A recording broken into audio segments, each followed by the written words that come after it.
গেল বছর 12ই ডিসেম্বর খুন হয় বাংলাদেশের একজন ইনসাফ ও সাম্যের প্রতি জয় করা একজন ব্যক্তি শরীফ ওসমান হাদী, শহীদ শরীফ ওসমান হাদী রহমতুল্লাহি আলাইহি। তার মৃত্যুর যে হত্যাকারী, তাকে যে হত্যা করেছে, সে কি আসলে ধরা খেয়েছে?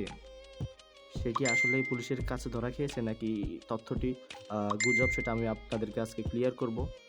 দর্শক, আসলে ফয়সাল মাসুদ ও কিন্তু ধরা খায়নি। ও বর্তমানে বাংলাদেশ থেকে ভারতে গিয়ে, ভারত থেকে দুবাই বর্তমানে অবস্থান করছে, এবং সেখান থেকে সে বলছে যে না না, আমি দোষ করিনি, এগুলো আমার উপর চাপিয়ে দেওয়া হচ্ছে।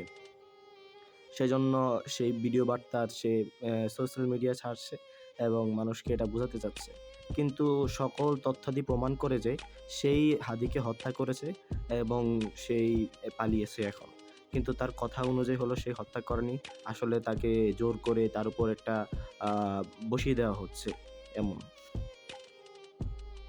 দর্শক মণ্ডলী, আমরা এইটুকু দোয়া করব যেন এই ফয়সাল মাসুদ এবং হত্যাকারীর যে মাস্টারমাইন্ড, তারা যেন অতি শীঘ্রই ধরা খায় এবং এই হত্যার একটি সুনিশ্চিত বিচার হয়। সেজন্য সবাই দোয়া করবেন। আল্লাহ হাফেজ।